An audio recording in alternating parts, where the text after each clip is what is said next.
Mais attendez, messieurs, il faut pas mélanger des pommes et des poires. Bah oui, bah je vous force pas. Plus on est, plus c'est drôle en fait. L'important c'est de partager ce moment. Je crois que oui. C'est très bizarre. C'est génial. Ça, je pourrais en écrire tout un L'invité du matin. Le Montreux Jazz Festival lève le voile sur sa programmation gratuite. En parallèle des grands noms attendus sur les scènes principales, le Montreux Jazz Festival dévoile donc sa programmation des scènes gratuites, des concerts gratuits, découvertes musicales, DJ sets et ambiance au bord du lac. Une offre accessible à tous qui fait battre le cœur du festival au-delà des têtes d'affiche et confirme l'esprit ouvert et festif de ce rendez-vous devenu incontournable de l'été. Stéphanie Aloysia Moretti est notre invitée ce matin, programmatrice pour le Montreux Jazz Festival. Bonjour et bienvenue. Mais bonjour. Merci d'être là ce matin, de si bon matin pour nous parler musique. Et quoi de mieux que de la musique, David Letard, pour se réveiller du bon pied. Bonjour mon cher ami. Et bonjour à tous, 59e édition qui s'inscrit dans la continuité de la précédente à quelques changements près. Parmi eux, eh bien, le Listomania et la terrasse Ibis font place à la grande nouveauté de cette édition, c'est la Spotlight Stage, qui va réunir l'identité musicale des deux scènes, donc alliant de musique entre pop et urbain en tout cas, dans un décor électrisant. Il y aura des artistes de la marque très prometteuse MJF Spotlight, justement, lancée en 2021 afin de promouvoir les artistes émergents. Racontez-nous un peu plus là-dessus. Oui, en fait, on a une activité cyclique. Habituellement, le festival a lieu une fois par année, mais bien sûr qu'on s'est dit que, durant l'hiver, on avait aussi envie de faire d'autres événements. Ça a commencé il y a une quinzaine d'années avec l'Académie et la Residency, et puis ça a recommencé, ou ça s'est enrichi encore plus, un petit peu plus tard, c'est-à-dire il y a 4-5 ans, où on a décidé de déménager à Villars-sur-Olon, dans le Villars Palace, ce superbe paquebot, pour organiser des concerts. Et des concerts aussi d'artistes émergents, parce qu'il faut savoir que, tout comme ce qui se passe durant la Montreux Jazz Residency, ce qui manque beaucoup à des artistes émergents, ce sont des vidéos de très bonne qualité qui leur permettent de se promouvoir, de trouver des gigs, de trouver des concerts, de trouver des agents, des managers et tout ça. Donc en fait, pour nous, à Montreux, c'est deux actions que nous menons de manière comparable dans le fait qu'il faut donner une présence visuelle à des musiciens qui cherchent à faire carrière et à se promouvoir dans cet environnement où des musiciens, il y en a beaucoup, il y en a des parfaits, bien entendu. C'est toujours difficile de programmer quelqu'un quand on est un programmateur si on ne les a pas vus en live ou réellement.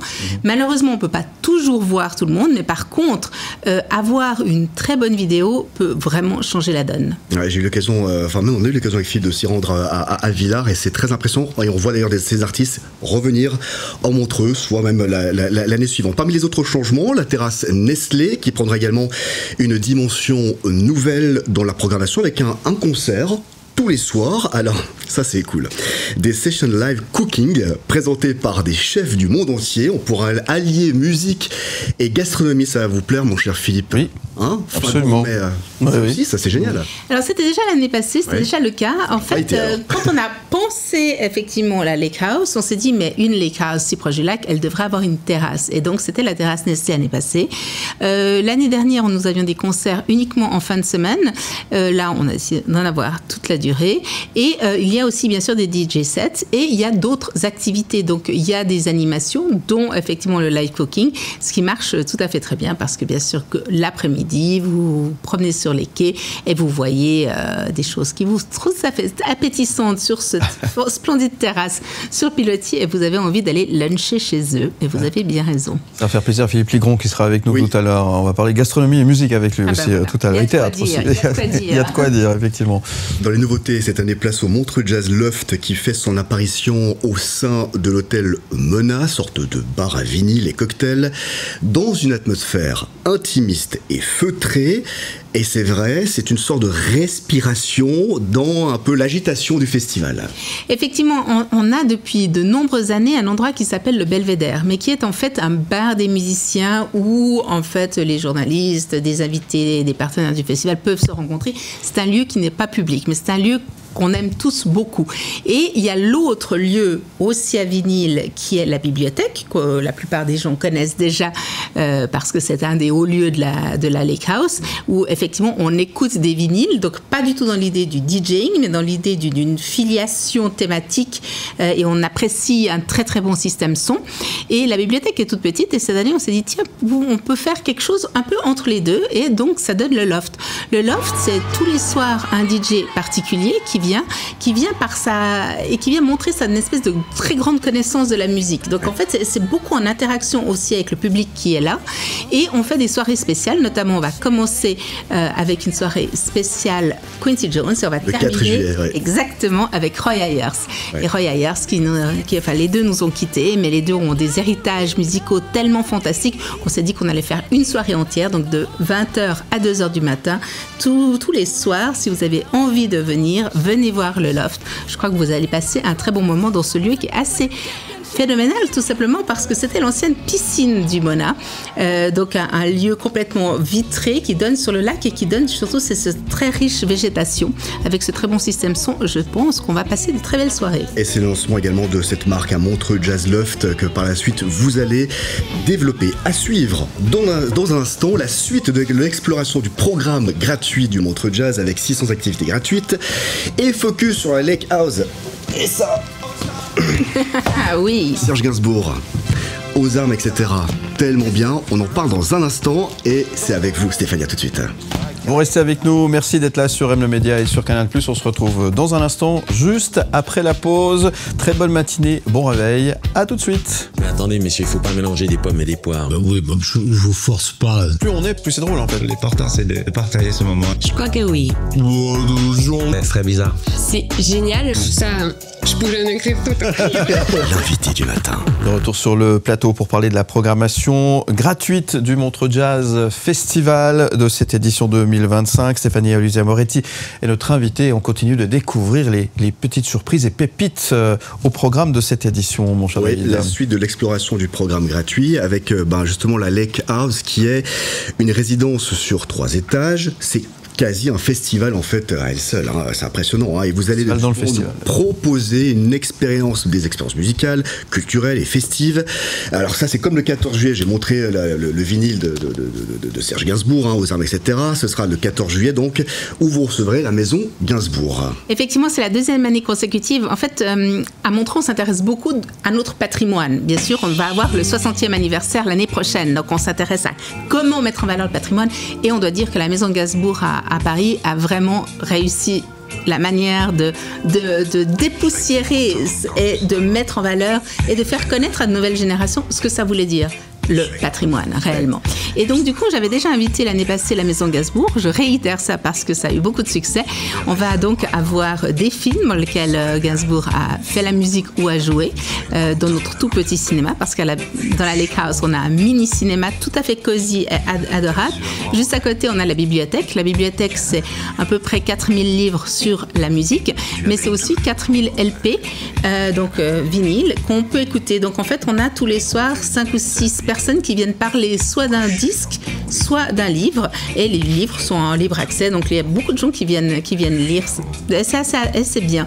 Et effectivement, Gainsbourg, on a son plus proche collaborateur qui a justement travaillé sur Aux armes, etc. Il va ensuite parler des liens entre Gainsbourg et le reggae, et il va présenter les films. Donc on va vraiment s'immerger dans cette atmosphère-là de qu'est-ce que ça voulait dire Gainsbourg comme chanson française, mais super ouverte sur le monde. Ouais, alors vous l'aurez bien compris, hein, on prend quelques exemples parce qu'il y a 600 activités en gratuit. Donc là, il nous faudrait une journée entière pour développer tout ça. Autre moment attendu, un week-end spécial UK avec un workshop et un concert de l'excellente Yaz Ahmed. I'm going to play to you a piece called She Stands on the Shore. Ça aussi, je me réjouis, ce sera au Memphis, qui est dans la Lake House, en fait, hein, c'est les 11 et 12 juillet avec un week-end spécial UK en collaboration avec la South Bank Center située à Londres, le long de la Tamise, hein, voilà, qui organise plus de 1000 événements musicaux par année. Enfin, Oui, c'est le plus grand centre culturel en Europe. Donc, c'est quelque chose d'assez large. On va dire que c'est une méga lake house. En fait, ce qu'on a fait en janvier dernier, la toute première Montreux Jazz Residency à Londres. Première édition. Ça a passé par l'idée de faire... comme selon l'idée de la residency à Montreux, donc selon l'idée de la Montreux Jazz Artists Foundation, de choisir des musiciens qui ne se connaissent pas, qui ont plus ou moins le même niveau, et de les faire rester assez longtemps pour qu'ils puissent s'approprier d'un répertoire et en faire un projet spécial. Et là, c'était autour de Nina Simone. Donc on a fait Nina Simone tome 1, une semaine de résidence et un premier petit concert à Londres. Là, c'est Nina Simone tome 2, ça se passera le 12 juillet à Montreux. Donc on va avoir ces mêmes musiciens sous la direction de Soweto Kinch qui vont venir parfaire leur répertoire pendant toute une semaine, et ça se passera au Memphis. Le Memphis qui est un lieu assez intéressant parce que c'est une salle de concert, donc pour à peu près 250 places. On a en tout début de soirée à 17h30 des workshops, donc Raza Ahmed par exemple qui elle va montrer ce que c'est le UK Jazz, et le UK Jazz elle vient de UK et de Bahreïn, donc en fait c'est toujours cette idée du melting pot, de qu'est-ce que ça veut dire le jazz qui est quand même théoriquement complètement occidental mais qui s'est réellement métissé, et ça c'est complètement montreusien dans cette idée-là. Et puis après on a des concerts à partir de 20h, et à partir de 23h on a des jam sessions jusqu'à 5h du matin. Donc cette espèce de melting pot de population, c'est assez fou, et justement ce week-end du milieu est un focus UK, et on va avoir le jour précédent Jarvis Cocker qui est donc le leader de Pulp, qui a aussi décidé de venir présenter un workshop étonnamment sur l'art brut. Donc ça nous fait aussi des liens avec Lausanne. La Lake House, c'est également, vous l'avez dit, le cinéma, la coupole, la bibliothèque, le patio, le Memphis et l'esplanade. On peut déambuler librement au gré de ses envies. La programmation gratuite du Montreux Jazz Festival, donc, elle vient de sortir. Concerts, DJ set, jam session, workshops, projections. Il y aura pour tout le monde 600 activités gratuites au total, réparties sur 13 scènes différentes, à découvrir donc du 4 au 19 juillet à Montreux. Et bien évidemment, pour toutes les informations, montreuxjazzfestival.com. Nous, on se réjouit.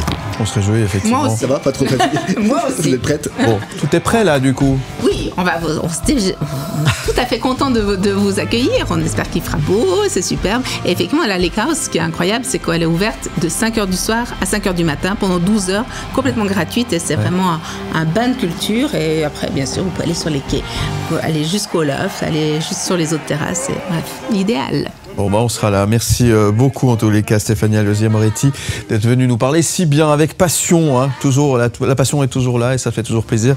Quoi qu'il en soit, on vous retrouve en podcast et en image sur le site mlemedia.ch. Et puis, on se donne rendez-vous du 4 au 19 juillet à Montreux, sur les quais de Montreux. Tout à fait. On fait comme ça. Nous nous verrons. Avec grand plaisir. Merci David Letard. Vous restez avec nous. On revient dans un instant. On va parler gastronomie dans un instant et théâtre avec Philippe Ligron. À tout de suite sur MMedia Canal+.